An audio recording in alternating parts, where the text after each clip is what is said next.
Pieri vijon të përballet nga viti në vit me një rënje drastike të numrit të lindjeve, sipas shefit të maternitetit të Pierit Robert Luto, nga 2000 deri në 2500 lindje që regjistroheshin 5 vjeçarin e fundit, tashmë numri ka zbritur në rreth 1000 lindje në vit. Sipas tij, faktorët kryesorë janë lëvizje demografike, emigracioni, zgjedhja e spitaleve private, por dhe orientimi një pjesë të nënave drejt materniteteve në Tiranë. Atëherë, në maternitetin e Fierit, duke e krahasuar me 4-5 vitet e fundit, ne kemi një rënje të numrit të lindjeve.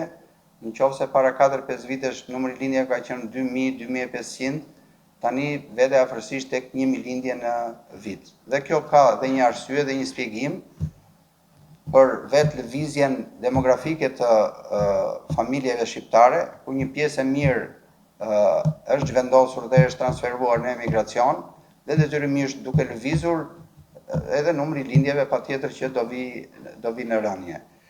Duke pasur parasysh këtë lëvizje demografike, patjetër që numri vjen duke rënë, por një pjesë e mirë e tyre transferohen edhe nëpër spitalet private ose shkojnë edhe në Tiranë për arsyet e tyre.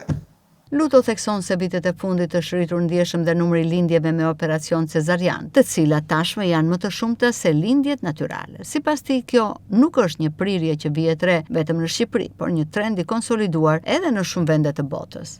Atëherë, që nga periudha që unë kam ardhur në maternitetin e Fierit në vitin 2000, nga kolegët e mi më të vjetër kam mësuar që numri i lindjeve në vitet 2000, në vitet 92, 93, 94 ka qenë rreth 3500-4000 lindje.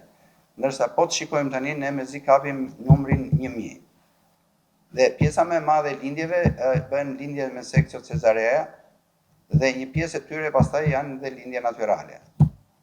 Lindja më normale, që nga emri është ajo që quhet lindje natyrale ose lindje normale. Megjithatë, numri i përqindjes së seksiove, pra lindjes me operacion, nuk është një trend vetëm në qytetin tonë, por është edhe në Shqipëri, por është edhe një trend ndërkombëtar, një trend botëror.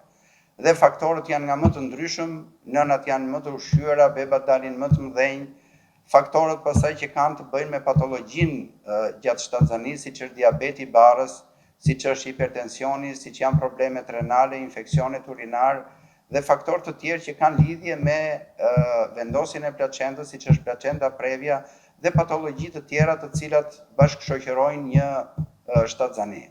Në rënje paraqitet edhe numri i aborteve. Nëse gjatë të 6 mujorëve të parë të viteve 2024 dhe 2025 regjistroheshin rreth 300 raste vjetore, në 6 mujorin e parë të vitit 2026 ky numër ka arritur në rreth 100. Sipas shefit të maternitetit, pjesa më e madhe e rasteve i përket vajzave dhe grave nga zonat rurale, ndërsa i thekson se nuk është regjistruar asnjë rast aborti tek vajzat nën moshën 16 vjeçare.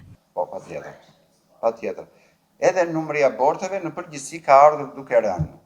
Nëse do ta krahasojmë me 2-3 vitet e fundit, ne kemi bërë rreth 300 aborte, por këto janë të klasifikuara sepse abortet i ndajmë në aborte të dëshirueshme dhe aborte të padëshirueshme. Pra, në abortet e padëshirueshme janë ato të cilat gravidanca ecën deri në një farë javësh dhe pastaj ndërpritet vetë ose fillon hemorragjia dhe kalon ato fazat që ne i themi abort incipient, progredient, inkomplet e kështu me radhë.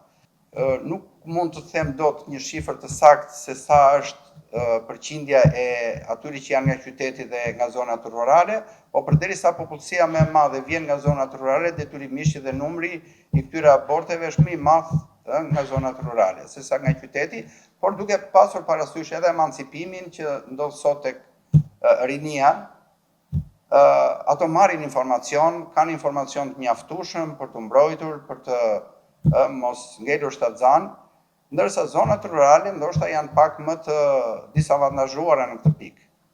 Sepse nëse vjen një paciente që është në moshë të vogël, pra është nën 16 vjeç, ne me ligj dhe detyrime kemi që duhen ta referojmë si në drejtori, si edhe në polici, sepse rasti i vërtet mund të jetë qoftë edhe një barr me dëshirë, por kodi na detyron që ne të referojmë rastin në polici. Dhe pastaj organet përkatëse bëjnë ato detyrat e veta.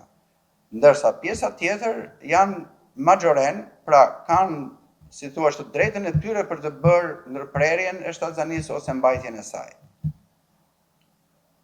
Sipas bluzave të bardha të maternitetit të Fierit, ky institucion vijon të presë edhe paciente nga qytete të tjera të vendit, të cilat zgjedhin Fierin për kryerjen e ndërprerjes së shtatzënisë.